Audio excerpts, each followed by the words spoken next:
Olá, eu vou discutir nesse vídeo a formulação de um problema de Dirichlet em um disco em termos de coordenadas polares. Então, esse problema pode ser encapsulado nesse diagrama.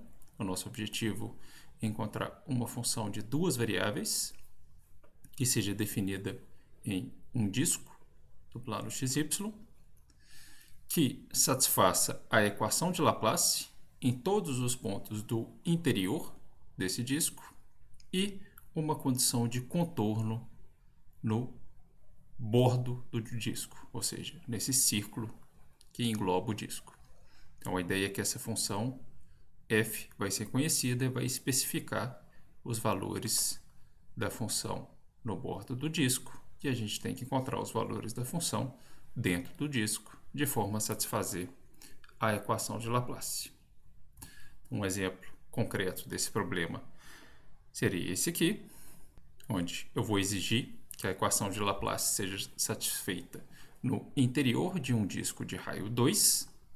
Os pontos do plano que satisfazem essa desigualdade definem um disco sem bordo de raio 2 e, ao mesmo tempo, já foi especificado no meu problema quais valores a minha função u deve assumir no bordo do disco, ou seja, num círculo de raio 2. Então, é interessante tentar resolver esse problema usando separação de variáveis em termos das coordenadas xy, para a gente certificar que a estratégia não vai funcionar. E para que esse método funcione, vai ser necessário a gente usar coordenadas polares para que a gente possa explorar essa simetria radial que um disco tem.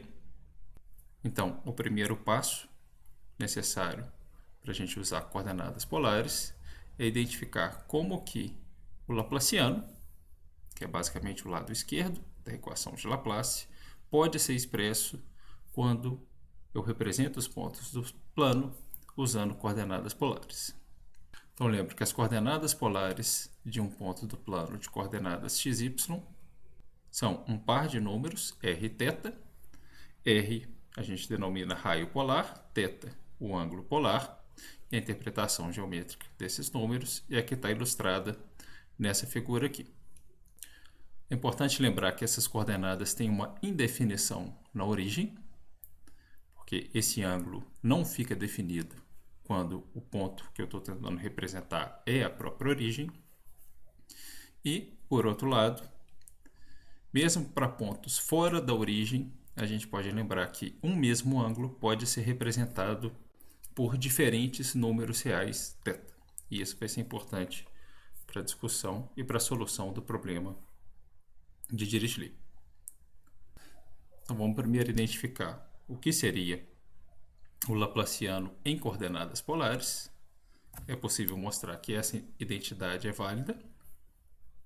E a maneira mais simples de fazer isso é, na verdade, calculando os termos que aparecem aqui do lado direito da minha identidade, usando a regra da cadeia e essas relações entre coordenadas cartesianas e coordenadas polares. Então, por exemplo, as derivadas de u com relação a r e com relação a θ, pela regra da cadeia, podem ser expressas dessa forma, ou seja, em termos das derivadas com relação a xy e das derivadas de xy com relação a r ou com relação a θ. E aí a gente pode usar essas expressões para calcular essas derivadas de xy com relação a r e θ. Eu deixo como exercício efetuar essas derivadas mais uma vez, substituir nessa expressão e certificar que a identidade se verifica.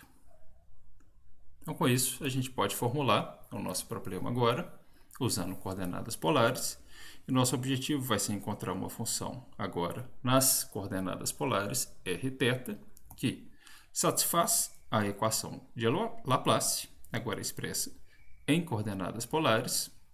A gente vai exigir que ela seja feita para valores de r entre 0 e a, ou seja, esse a aqui é algum número real que está especificando o raio do disco onde eu quero resolver o problema.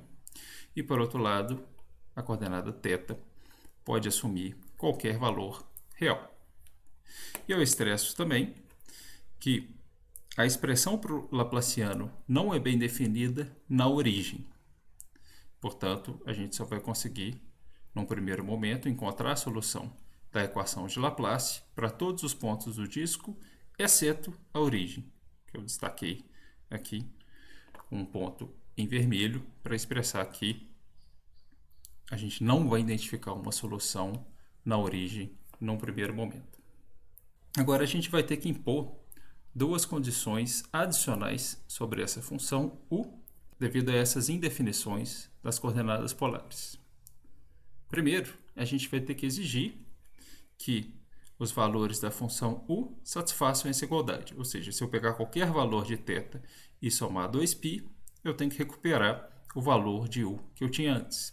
Isso porque esse ângulo θ e um ângulo θ mais 2π vão definir um mesmo ponto do plano se o raio polar for o mesmo.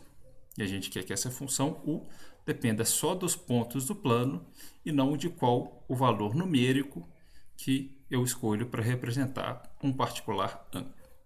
Então, uma outra maneira de expressar essa identidade é dizer que essa função u tem período 2π nessa variável θ.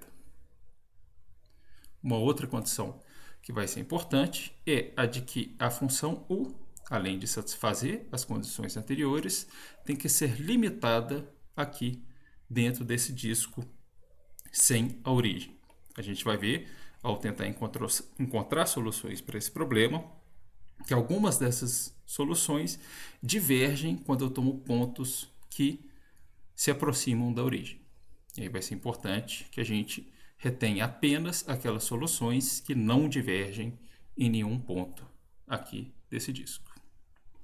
E, finalmente, a gente pode expressar agora as condições de contorno do nosso problema, ou seja, os valores de u no bordo do disco, nesse círculo de raio S, de raio A, já são dados do problema. E nesse caso, esse dado pode ser expresso por uma função de uma única variável, θ, dado que os pontos do círculo, uma vez que o raio A aqui é fixado, os pontos do círculo podem ser identificados apenas com um ângulo polar. Então, notem que nessa igualdade eu coloquei o raio polar igual a A aqui, coincidindo com o raio do disco em que eu quero resolver o problema. Era basicamente isso, e no próximo vídeo eu vou discutir como resolver esse problema.